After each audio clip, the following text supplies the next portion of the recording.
अऊज़ु बिल्लाहि मिनश्शैतानिर्रजीम बिस्मिल्लाहिर्रहमानिर्रहीम रब्बि इश्रह ली सदरी व यस्सिर ली अमरी वहलुल उक़दतम मिन लिसानी यफ़क़हू क़ौली। अस्सलामु अलैकुम। उम्मीद है कि आप सब खैरियत से होंगे। आज का हमारा दर्स पॉइंट तरतीब यहाँ से है।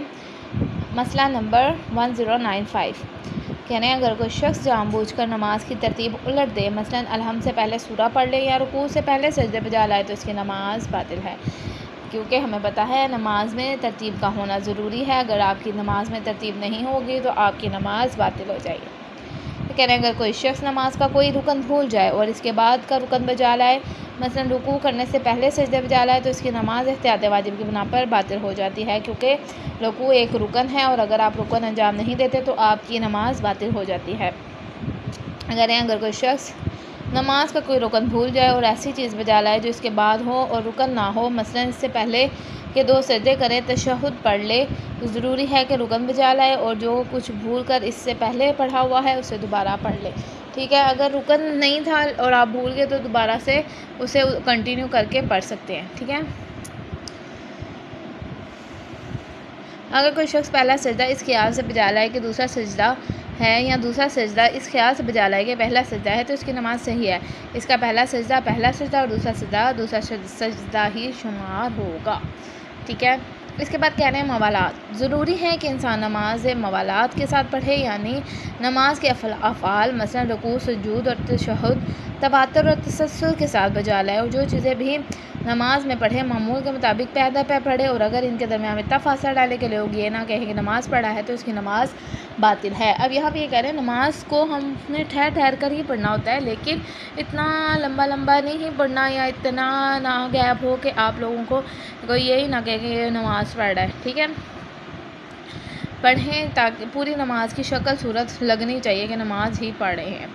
फिर कह रहे हैं, अगर कोई शख्स नमाज में सहवन हरूफ या जुमलों के दरमियान फासला दे और फासला इतना ना हो कि नमाज की सूरत बरकरार ना रहे, तो अगर वो अभी बाद वाले रुकन में मशगूल ना हुआ हो तो ज़रूरी है कि वो हरूफ या जुमले मामूल के मुताबिक पढ़े, और अगर बाद में कोई चीज़ पढ़े जा चुकी हो तो ज़रूरी है कि इसे दोहराए, और अगर बाद के रुकन में मशगूल हो गया हो तो इसकी नमाज सही है। ठीक है, क्योंकि अगर वह जानबूझ के भूलता है तो और जानबूझ के करता है तो फिर तो नमाज़ बातिल है, लेकिन अगर भूले से गलती से उससे ये अमल हो गया तो फिर उसकी नमाज़ ठीक होगी, मसला नहीं। फिर रुकू और सुजूद को लंबा करने और नमाज में लंबी लंबी सूरतें पढ़ने में से मवालात में फ़र्क नहीं पड़ता। अब आप ये नहीं कहेंगे कि आप रुकू में गए हैं थोड़ा लंबा जिक्र कर लिया तो आप कहें कि शायद नमाज बातिल हो जाए, ऐसा नहीं है। अगर आप जिक्र करें तो मसला नहीं है, लेकिन अगर यह है कि वैसे ही आप एक लफ्ज़ पढ़ें और ठहर देते हैं, फिर ये मवालात नहीं कहलाते, इससे आपकी नमाज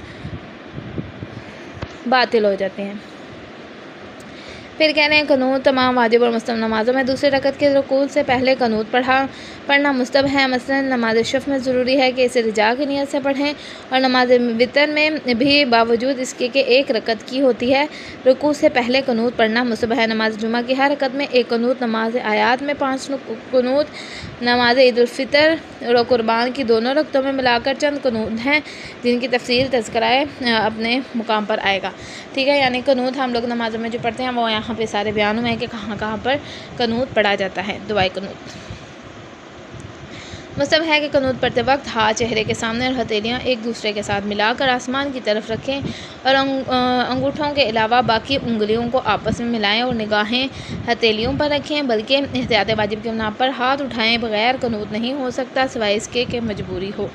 ठीक है, ये तरीका बता रहे हैं कि हमने कनूत कैसे पढ़ना है। कुछ लोग बताते हैं अक्सर के ऐसे मुंह पर करके करें, ये करें वो करें, तो ये तरीका सही है। अगर आपसे कोई पूछता है तो आप इस तरह से उन्हें बता सकते हैं।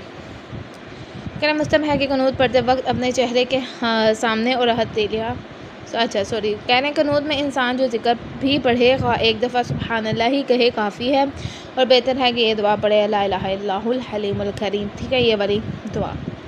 फिर कहना मुस्तहब है कि इंसान कनूत बुलंद आवाज़ में पढ़े, लेकिन अगर एक शख्स जमात के साथ नमाज़ पढ़ा हो और इमाम की आवाज़ सुने तो इसका बुलंद आवाज़ में कनूत पढ़ना मुस्तहब नहीं है।